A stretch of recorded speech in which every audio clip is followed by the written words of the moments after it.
సాతాను ప్రవక్త అంటాడు, స్పష్టంగా అర్థం చేసుకోండి, జాగ్రత్తగా అర్థం చేసుకోండి. నేను వాడు వ్యభిచారంలో పడేయలేకపోతే,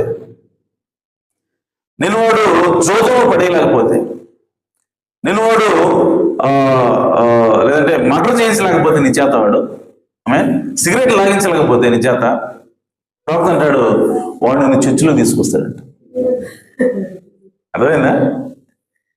నువ్వు అలాంటి పనులు ఏం చేయట్లా, కానీ సాతాను చేస్తా నువ్వు అక్కడ దొరకట్లేదు కాబట్టి వాడిని ఎక్కడ తీసుకొస్తాడని చర్చిలో కూర్చోబెట్టాడంట.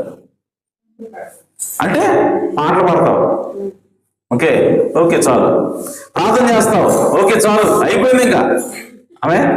కానీ క్రీస్తులాగా జీవించాలా, క్రీస్తు నీలో జీవించాలా? అవసరం లేదు.